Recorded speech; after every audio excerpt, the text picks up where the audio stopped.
Avec Antoine Kourouma, ici en studio. Bonjour, bienvenue Antoine. Oui, bonjour Moussaïro, bonjour à tous. Toute ma compassion aux familles endeuillées hier suite à l'accident de Bomboli. Oui. On a vu ce camion qui a fait de nouvelles victimes. Un autre drame. D'autres drames qui a fait 2 morts. Apparemment, il y avait d'autres blessés graves également. On nous apprend qu'il y a eu une troisième personne qui a succombé à l'hôpital. Justement. Je crois que c'est une femme qui avait été tirée par des secours, mais à l'hôpital, elle n'a pas survécu. Cet accident hier m'a permis de visiter la routière de Bambeto, parce que hier j'étais de ce côté. J'ai pu voir dans quel état se trouve ce commissariat, Madame So. Quand vous y allez, sincèrement, vous ne croirez pas que ce sont des cadres qui travaillent là. Vous ne croirez pas que l'État existe encore dans ce pays. Parce que il n'y a que le bâtiment et pratiquement les gens sont sous l'arbre là, dehors. Il y a un tout grand le temps. Espace qui est là, un grand espace, mais rien n'y est fait. qu'on refuse d'exploiter. Et on m'apprend qu'il y a un bâtiment juste en face qui n'appartient pas à la routière. C'est un bâtiment qui appartient à des privés. Donc la routière cohabite avec des privés qui sont juste en face. Et les locaux sont tellement... C'est exigu, c'est insalubre. J'ai vu dans quelles conditions ces gens-là travaillent. Et l'autre constat que j'ai fait, on a vu hier, récemment, on a applaudi le gouvernement ou le chef de l'État par rapport à la dotation des militaires en tenue. Mais vous avez vu dans quel état sont les agents de la sécurité routière, Madame So. Est-ce qu'on peut voir des gens comme ça travailler et être à l'aise? Et après, on s'étonne que des gens tendent la main aux chauffeurs dans la circulation. On s'étonne qu'il y ait parfois de la corruption dans la circulation. Lorsque vous voulez empêcher une pratique, créez les conditions pour ne pas que les policiers s'adonnent à cela. Si vous ne le faites pas, mais bonjour les dégâts. Et à mon avis, c'est le parent pauvre de notre... de l'armée. Et il faut que l'État fasse en sorte d'équilibrer le traitement qu'il réserve aux différents agents. Lorsque vous réservez un traitement aussi favorable, aussi avantageux aux militaires et aux gendarmes, faites-en autant pour les policiers. Même les autres corps n'ont pas de respect pour la police. Je vous assure, parce que regardez, l'accident d'hier, ils ont été les premiers à être sur le terrain. Ce sont eux qui font les premiers constats. Ce sont eux qui, parfois, embarquent les corps et autres victimes. Lorsque ceux-là qui font les premières interventions ne sont pas considérés par les autorités militaires et autres, je me dis qu'il y a du 2 poids 2 mesures. C'est pas normal. La gendarmerie, on est en train de reconstruire les différents sièges à tous les niveaux. Allez-y dans la plupart des sièges des gendarmeries ici dans les communes, tout est reconstruit. Le siège principal de Bala Samoura du côté de Kaloum a été refait. C'est le plus beau bâtiment parmi les édifices en termes au niveau de l'armée qui est mieux construit. C'est tellement beau à voir. Comment se fait-il que vous Est-ce une question de leadership aussi au niveau de ces entités? C'est une question de volonté. Parce qu'au niveau de la gendarmerie ici, tout se passe bien, mais à la police, par exemple, le ministre de la Sécurité, le ministre Bachir et d'autres leaders qui sont passés par là, je veux dire des autorités, qu'est-ce qu'ils ont fait? Qu'est-ce qu'elles ont fait pour que la police aussi puisse bénéficier de certaines situations? Je vous assure, Madame, hier je suis allé pour un certificat, une attestation, une déclaration de perte. J'ai vu dans quelles conditions ça se fait. Dans un bureau c'était une toilette d'ailleurs qu'on a réduit. C'est une toilette qu'on a transformée en bureau. On a mis des rideaux pour masquer les carreaux. J'ai vu la vieille dame qui était là, dans quelles conditions elle écrivait cette attestation-là, dans un cahier ancien. Mais j'étais assis là. Et puis je dis, mais pourquoi Pourquoi est-ce qu'on peut travailler comme ça et on veut des résultats probants? Lorsqu'on est si exigeant, quand on est rigoureux, il faut qu'on crée les conditions. Si vous voulez des résultats tangibles sur le terrain, faites en sorte que ceux à qui vous les demandez, vous les mettiez dans les conditions requises. Si ce n'est pas le cas, mais il n'y a pas de miracle possible. Et ce que j'ai vu à Bambeto hier, pour moi, il faut qu'on change cela. C'est pas normal, Madame So. C'est pas de logique, c'est pas des animaux qui y sont, c'est des grandes gueules. Donc, Bachir Diallo, carton rouge ce matin. Voilà. Roby, bonjour. Bonjour. Bonjour, Diba. Bonjour, ma tante et bonjour. Bonjour, Jacques Léo. Je voulais juste ajouter un petit truc à ce qu'Antoine vient de dire. Comme tu l'as si bien dit, je pense que c'est une question de leadership. Tout le monde le sait très bien. Bala Samoura, il n'y a pas longtemps qu'il est promu général. Bala Samoura, on va peut-être me dire que le budget de la gendarmerie est plus élevé que le budget de la police. Je ne sais pas, il faut chercher à le savoir. Mais même avant Bala Roby, si tu permets, à un moment donné, l'image de la gendarmerie a commencé à changer il y a un peu plus longtemps, avec des formations, avec vraiment des équipements, avec le général Baldé notamment à l'époque.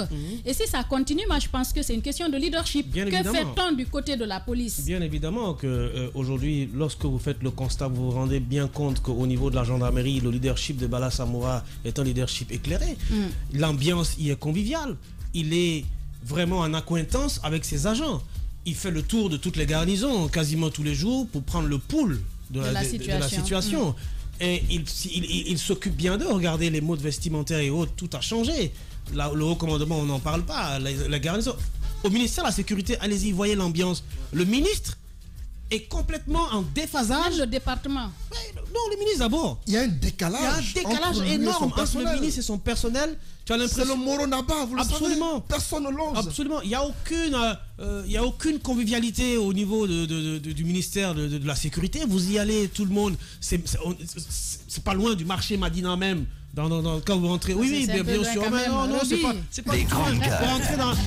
Vous rentrez dans la salle, dans le bâtiment du ministère. Vous vous rendrez bien compte que ce bâtiment, il n'y a aucune organisation, des va-et-vient par-ci par-là. Le ministre, ça va commencer par Bachir. Le ministre, il a réorganisé, il faut le reconnaître. Il a réorganisé au niveau de son palier. La cour. Il a réorganisé au niveau de son palier. Et encore une fois, il faut dire, ça n'a pas commencé par lui, mais on parle bien de refondation. On parle bien de refondation. Donc, pour moi, la première des choses, l'une des premières qualités d'un leader, c'est d'abord de créer cette convivialité entre le personnel et vous. Quand ça n'existe pas, moi je connais des chefs de département au niveau du ministère qui ont même peur de monter dans le bureau du ministre parce que c'est quelqu'un pour un rien, il peut te crier dessus, il est très versatile, quelqu'un qu'on ne maîtrise pas finalement, les humeurs, on ne sait pas de quel matin il s'est réveillé. De toute façon, on ne parle pas de la personne du ministre, on parle ça fait partie. Si vraiment son leadership permettait, quel que soit son caractère, si le leadership permettait de changer. Ça fait partie, je crois. Un ministre c'est le plus important. Oui, mais un ministre qui est accessible aux propositions. On parle des policiers. Laisse le ministre. Laisse le ministre, il est tranquille là-bas. Antoine, quand tu parlais, je t'ai pas dit de parler tu parles des policiers ou pas? Oui, mais on parle de la condition. Oui, mais qui crée les conditions? Il parle des policiers qui sont dans la circulation. Qui crée les conditions? On ne parle pas du caractère. C'est pas le caractère qui peut changer. Ça fait partie.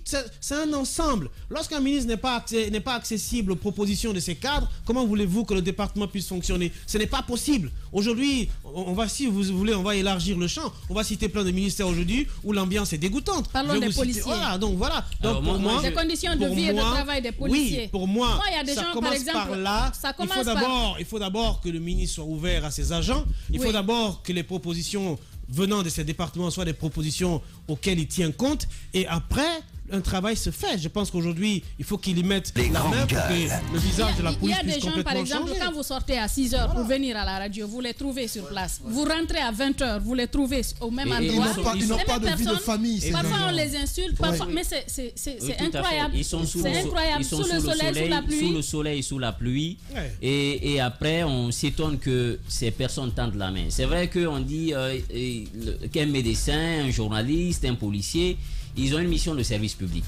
Malheureusement, dans nos sociétés, voilà des secteurs qui sont très mal rémunérés parce que les médecins, c'est le même scénario qu'on décrit dans ce studio. Ces policiers-là, imaginez-vous que le budget du ministère de la Défense est de 3 000 milliards. Ben oui.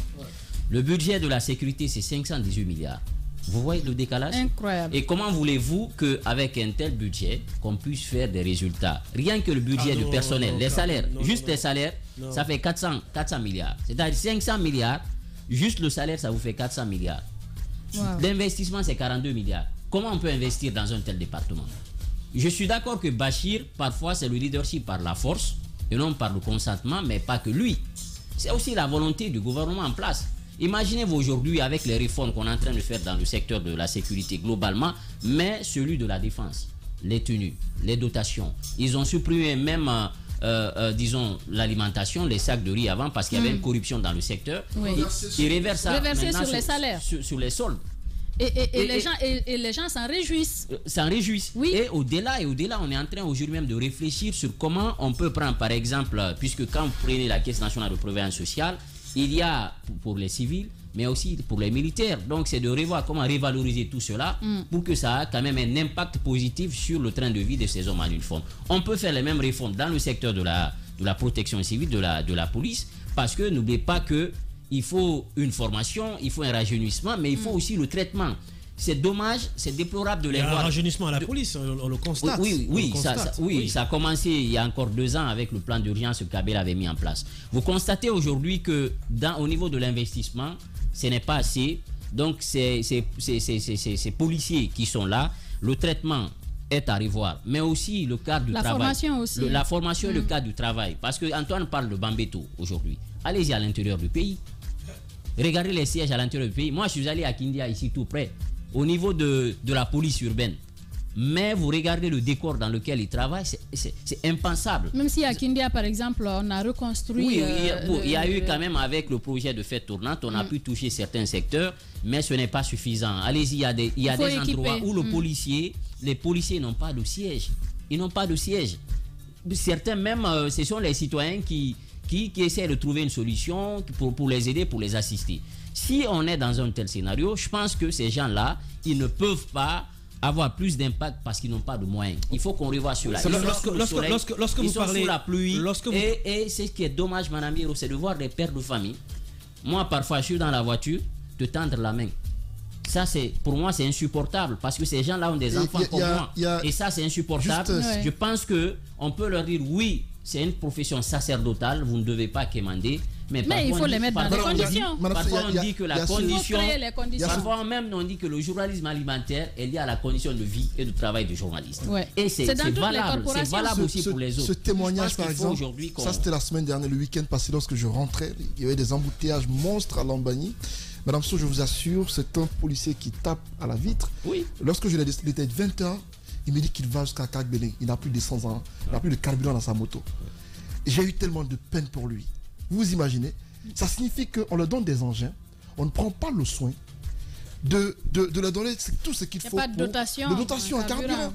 Le plein doit être fait tout le temps. Un policier, c'est aussi sa façon de paraître. Un chauffeur, lorsque tu vois un policier, il faut que tu aies peur par sa corpulence, par la qualité de la tenue qu'il porte. Lorsque le policier paraît devant vous dans une tenue mal fichue, les cols sales, la cravate mal mise, les grands gars. Vous avez du respect pour lui. Faudrait que l'État, la tenue déjà, la tenue elle est correcte, c'est du bleu ciel qui est joli, qui est normalement joli. Il y a un seul policier à Conakry qu'on dit qu'il s'habille bien, je le vois sur Facebook parfois. Et il y avait cette dame qui est décédée aussi du côté de Caporo. Il y a ce policier là qui parfois... Une dame qui est décédée, mais les jeunes de Caporo lui ont rendu un vibrant hommage parce qu'elle est tout le temps bien habillée, elle ne tend jamais la main. Vous savez dans quelles conditions elle est décédée? Qui s'achètent leur tenue. Vous savez dans quelles conditions elle est décédée? Oui, Roby. Elle est tombée malade. Il y a eu des cris de cœur pour pouvoir... Déjà, ça se sentait sur elle parce que vous savez, le soleil, ça se sentait sur elle. À un moment donné, c'est comme le policier qui s'arrête au rond-point Nongo. Vous avez vu son physique, son physique change. Ça veut dire que son état de santé est à craindre. Mais on ne fait pas attention. Celui qui a été écrasé ici, c'est des gens... C'est un monsieur qui est au travail. Je prends à 6h du matin, moi quand je passe, il est déjà là. Il est déjà là, 6h, 7h. Et il y est jusqu'à 22h, 20h, 21h, 22h. Donc la dame, c'était la même chose. Elle est tombée malade, au vu au su des autorités. Et finalement, elle est morte. Ce sont les jeunes de Caporo qui l'ont rendu hommage. Les autorités n'en ont rien fait. Donc voilà pourquoi je dis... Je ne sais pas si vous faites attention à un doyen qui est du côté de Tombo. C'est lui qui a la main finalement. Les mains sont déformées, il ne peut plus. Tellement qu'il a fait le geste de passer. On appelle ça il devrait être à la retraite, mais il est obligé d'être là. On appelle ça une messe schizophrène. Il y a beaucoup dans ce cas. Le classement dans les secteurs, chaque année sur le continent, lorsqu'on fait, du point de vue corruption, la police caracole à la tête. Donc ça veut dire que pas que la Guinée, c'est un secteur qui est quand même, c'est comme si on disait les enfants mal aimés de la nation. Eh bien, c'est les policiers, c'est les enseignants et c'est les médecins. Donc, si on fait le classement chaque année sur le continent, lorsqu'on parle de corruption, c'est dans le secteur de... Mais le contraste, c'est le train de vie des responsables de ces entités-là. Et c'est ce que je voudrais dire. Est-ce que vous voyez leur train de vie, les maisons qu'ils s'offrent, qu'ils achètent même à l'étranger? Voilà, c'est la réponse que je voudrais donner à Djiba tout à l'heure, là, quand il parlait de la gestion du budget, de l'insuffisance du budget au niveau du ministère de la Sécurité. J'ai dit, ce n'est pas une question d'insuffisance. Les ministres, les directeurs nationaux de police, vous avez vu ce qu'ils ont comme maison, voiture, comme train de vie? vie comparativement à... Il y a des commissariats ici... C'est le résultat des raquettes. Non, pas du tout, pas forcément ça. Oui, il y a ça, mais il y a aussi... Leur salaire. Mais il y a aussi la mauvaise gestion du budget, le partage entre eux. Je vais vous dire, il y a des commissariats qui sont loués à des privés. Et il y a des privés qui se plaignent que même la location de ces bâtiments ne viennent pas. Où va cet argent? Pourtant, chaque année, le budget tient compte de ces commissariats qui sont loués. Donc, il y a un détournement qui ne dit pas son nom. Bien. Mafoudia, bonjour. Bien. Allez-y, Jacques. Oui, puisqu'il a commencé par introduire sur l'accident de Bomboli, il faut bien dire qu'il y a, au-delà de la question policière et puis de la route qu'on évoque souvent, il y a toujours ces décisions qui sont annoncées qui ne sont pas appliquées. C'est vrai que c'est bien difficile, mais puisque c'est les autorités elles-mêmes qui avaient décidé à un moment donné de réduire les camions dans la circulation en journée, on voit bien que ça ne change pas et les gros porteurs se rendent responsables de quelques accidents ici à Conakry. D'ailleurs, il faut parce dire que là, c'est un camion citerne, n'est-ce pas, qui a perdu le contrôle. Oui. Et ça, vidangeur, oui. Oui, ça c'est quand même assez grave. Ce camion vidangeur, je ne sais pas si c'est parce que il travaille sur des, si vous voulez, de la matière détestable, mais ils ne s'entretiennent pas. Tous les camions vidangeurs que je connais, en tout cas la plupart sont dans des états de vétusté très avancés. C'est comme si on attendait qu'un véhicule soit prêt à la mort pour qu'on aménage derrière, si vous voulez, un dispositif. Il ne faut pas passer aux alentours lorsqu'ils sont en train de vidanger un lieu. Hein. Et ça, c'est assez compliqué. Ça, je vous déconseille. Même si ce sont nos déchets qu'on ramasse avec, c'est important quand même que ce soit des véhicules en bon état. Que ce soit des véhicules en bon état. Et là, je sais qu'il n'y a pas de service public pour ces questions. Ce sont des privés qui mettent cela en œuvre. Mais c'est une mauvaise politique de se dire que oui, on va aller curer les latrines. Le bilan aurait pu être plus dramatique que ça, avoir les images. Dire qu'on va vidanger les latrines, donc il ne faut pas forcément miser sur des véhicules en bon état. Je pense que ça ne marche pas, parce que vous allez quand même traverser les grandes voies, vous allez traverser les quartiers, vous allez traverser quand même des espaces qui sont fréquentés. Vous ne pouvez pas avoir un véhicule qui n'a pas de frein, ou qui a, si vous voulez, le moteur qui ne fonctionne pas très bien. Vous pouvez voir certains qui partent dans des quartiers et qui ne peuvent plus sortir avec, si vous voulez, le fardeau là derrière. Comment veux-tu qu'on gère ça, Jacques? Il n'y a pas de service contrôle. Il n'y a pas de service de contrôle technique. Oui. Les gens roulent comme ils veulent. Il y a la question du service contrôle technique. On en parle tout le temps. Oui, mais Madame Hiro, il y a la question du service contrôle technique, mais je crois que cette question, on peut l'élargir. On peut l'élargir même. Je ne sais pas quel ministère s'occupe actuellement des questions de salubrité. Il faut intégrer. C'est le ministère de l'administration. C'est le ministère de l'administration du territoire. Il doit intégrer cela dans sa politique pour savoir d'abord quelles sont les sociétés ici à Conakry qui s'occupent de ces questions-là. Et puis aussi on les répertorie, qu'on essaye quand même de voir dans leur... si vous voulez, dans leur parc auto, qu'est-ce qu'ils ont vraiment pour faire ce genre de travail. Oui. Si les véhicules ne sont pas disposés à pouvoir faire, n'est-ce pas, ce travail, il faut au-delà de la disponibilité, juste pour être très bref, Madame Hiro, m'apprend-on que le lieu où on loge ces déchets ne sont pas loin de la nouvelle pédiatrie de Sonfonia, je crois.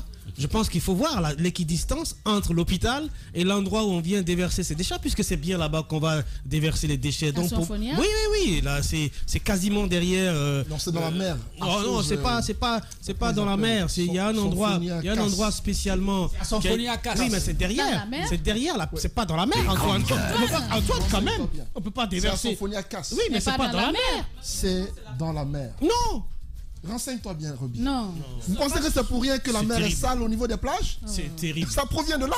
Non, c'est noirâtre. Mais l'eau est noire pour cela. Il y a eu des révélations effectivement dans la mer. C'est parce qu'il n'y a pas de contrôle. Et c'est de cela que Jacques parlait. En fait, vous savez, au niveau de l'État, au niveau de tous les départements, il y a des services spécifiques. Mangeons du poisson quand même. Ce sont ces services spécifiques qui sont censés, je pense, qui sont censés... Il ne faut pas faire qu'on ne parte dans nos plages, quand même. Ouais, je pense que je vais virer complètement à la viande. Merci, c'est gentil. Vas-y, Roby, s'il te plaît. Et la viande je ferme son micro. Vas-y, Mafoudia. Alors, je disais qu'au niveau des départements, il y a des services qui existent. Normalement, même si ça revient au privé, c'est à l'État de contrôler. Ça, il faut qu'on s'entende sur cela. L'État doit toujours être là. L'État doit avoir un droit de regard sur tout ce qui se passe dans le pays. Quand vous prenez par exemple les restaurants, on va dire que c'est pour les privés. Mais par exemple, si l'État... Oui, tu es la seule qui passe à l'antenne. Non, mais ils sont... Vas-y. Non, c'est pas affaire d'aller, vas-y, un peu de sérieux dans le studio, ça permettrait d'analyser. Bien. Alors, je disais... Le message est passé. Quand on prend, calmez-vous les gars. Que quand on prend les services des grandes gueules, au niveau de tous les départements, oui, il y a des services qui sont censés avoir un droit de regard sur tout ce qui se passe dans le pays. Quand vous prenez par exemple le domaine de la restauration, on va dire que c'est moi qui vais ouvrir un restaurant. Mais ce que je vais cuisiner, ce sont les Guinéens qui doivent manger. L'État doit pouvoir contrôler comment je sers les Guinéens. Et quand vous prenez ces camions vidangeurs-là, c'est pas parce que quelqu'un a la possibilité de créer une société, on doit pouvoir contrôler si les véhicules qu'on va utiliser sont en bon état. Vous allez dans la circulation, il arrive que vous tombez sur ces camions vidangeurs avec justement les déchets qu'ils ont tirés de nos toilettes, qui fait tout le trajet avec. Voilà, qui coule. Ça coule. Cours de route. Si vous ne vous éloignez pas, ça va toucher votre véhicule. Pourtant, ça passe, tout le monde observe, mais ça n'inquiète personne. C'est un réel problème. On va aller, on va revenir, mais tout tourne autour de ce que l'État fait. Quand on parle de la police, je ne vais pas revenir sur ce que les autres ont dit, mais je veux parler d'un autre secteur quand on parle de la sécurité. C'est la protection civile. Ah oui. La protection civile est plus dans la galère que même ces policiers-là. On sait que tous les matins, on se réveille avec des informations d'incendie, des maisons qui sont brûlées, ça et là, l'électrification, je ne sais pas, pour multiples raisons.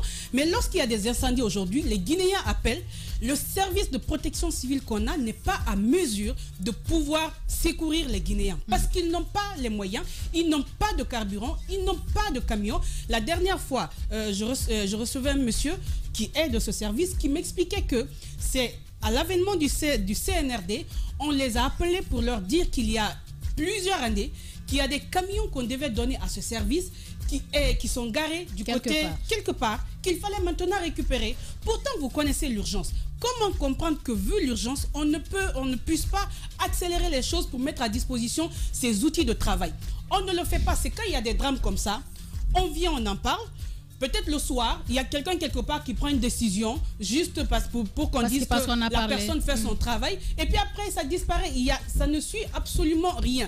Je pense que c'est ça le véritable drame. Il ne s'agit plus de vivre ces malheurs. Nous les vivons, nous en parlons. Mais ceux qui sont censés prendre des dispositions, parce que même quand vous prenez la circulation, vous vous rappelez de ces mesures, je ne sais pas, qui ont été...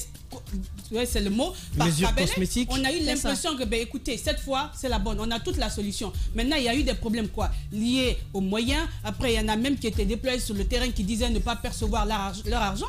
Comment concevoir que quand il y a quelque chose qui marche, on ne puisse même pas pérenniser? Où est-ce qu'il y a le problème dans ce pays? Encore une fois, parlons des drames, mais notre malheur, notre plus grand malheur, c'est d'avoir des gens qui ne savent pas suivre. Grosse révélation d'Antoine Kourouma quand même, hein, sur les lieux de dépotoir des il faut s'intéresser à ça. Et ça en dit long sur le poids de nos poissons, Madame Hérault. On comprend pourquoi nos poissons sont si gros. Voilà ce qu'on pouvait essentiellement dire sur ce sujet. Les grandes gueules continuent dans un instant.